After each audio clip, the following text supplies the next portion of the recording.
Good evening and welcome to Bizworld. More than 250,000 Singapore tourists were recorded to have entered and left Malaysia through the main entry points following the reopening of the country's borders on April 1st. The arrivals have given a ray of hope to Malaysia's tourism sector, showing that the sector is on the path to a positive recovery. Kita sekarang ini lebih kepada turis daripada Singapura dulu yang ramai. Ada lain daripada luar negara tapi dia masih tak begitu ramai, mungkin kerana macam kita selalu terima ramai daripada Indonesia. Dari China, tapi China sekarang ini masih tutup. Jadi kita mengharapkan bila China dah buka, the influx of those tourists from China ramai sekali. She added that the Singapore tourists are expected to increase with the upcoming Aidilfitri celebrations. Several new programs will be introduced to attract more international tourists to the country. Previously, Tourism, Arts and Culture Ministry said Malaysia was expected to attract 2 million international tourists this year, with 8.6 billion ringgit in tourism revenue.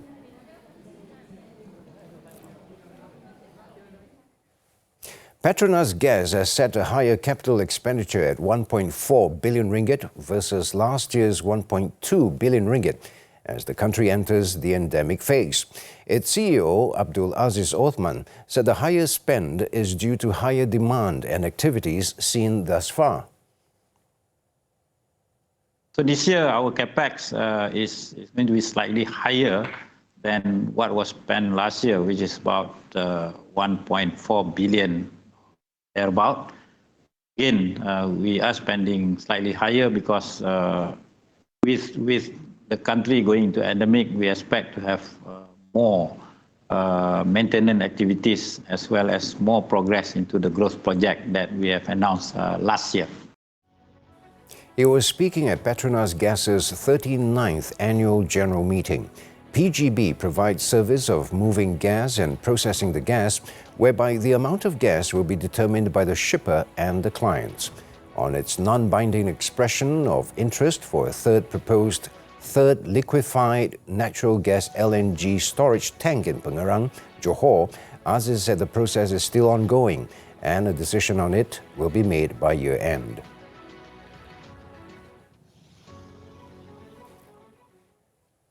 Halal Development Corporation, HDC, will introduce a Wakaf fund to assist micro, small and medium enterprises in developing the halal economy, tentatively scheduled for July. Its CEO, Hairul Arifin Sahari, said this was one of HDC's new approaches in line with its objective to develop the Islamic economy as a whole. He added HDC has allocated 4 million ringgit for the fund, which will be disbursed to MSMEs to buy assets that can be endowed. It also aimed to become an enabler where HDC can provide certain Wakaf funds for the development of the halal economy.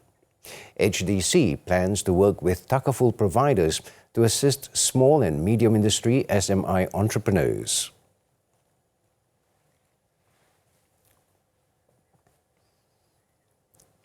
The ongoing lockdown in Shanghai and the geopolitical tension choking the global supply chain could affect Westport's holdings.